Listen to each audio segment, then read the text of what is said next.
a lot of people don't understand how equity works. They don't understand how to negotiate for equity. Why do you think it's so important that people learn exactly what this means? Yeah, well, we think the world's sort of in this era of payroll where people rent their time for money.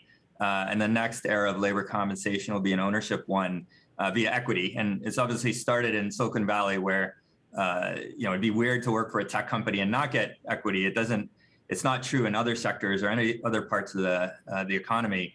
And so a big part of what we're trying to do is educate the world about equity as a way to create wealth and compensate people. It's weird that people, I think in 50 years, people will think it's crazy that we went to work for companies and all we got was cash, that we got on a payroll system and that was it, that we didn't own any of the company that we helped build. I think Silicon Valley is ahead of the world on that, and hopefully the rest of the world will follow suit.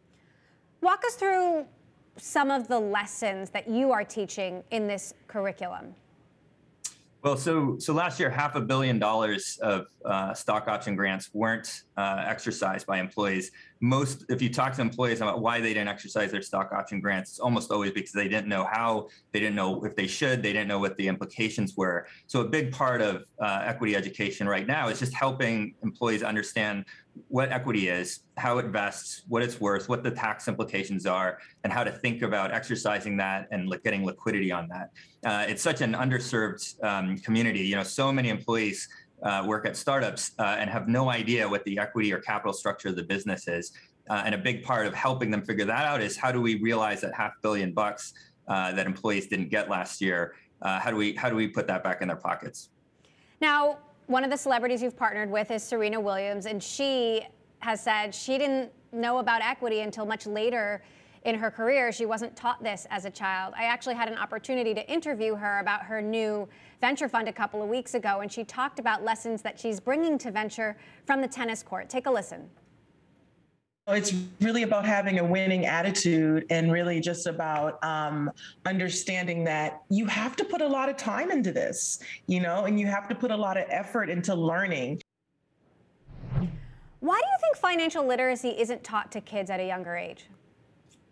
It's a great question, Emily. I don't know. When I was in high school, I had to take a class called medieval history. It was required to graduate, but nobody taught me how to balance a checkbook.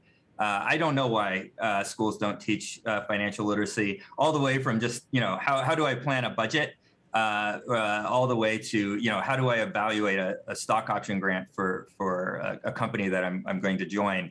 I think a big part of the private sector and where we can be helpful is creating education around that and sharing it with the world.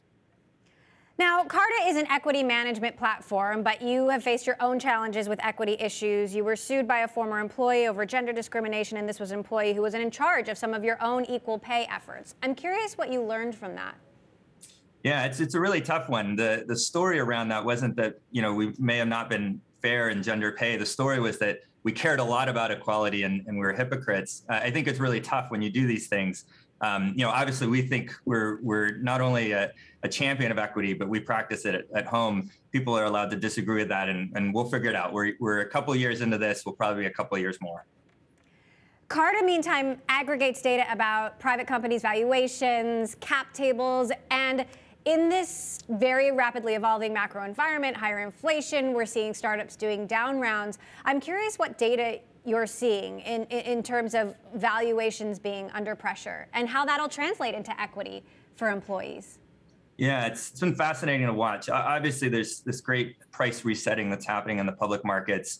Private markets tend to lag the public markets largely because private company CEOs don't have to enter transactions if they don't want to. And so once they see repricing happening in the private markets, they don't necessarily reprice their companies. They'll just delay a financing and wait till markets correct in their favor. I think what's happening now is we're seeing still at the early and mid stages just record numbers of deals being done. So that hasn't slowed down at all.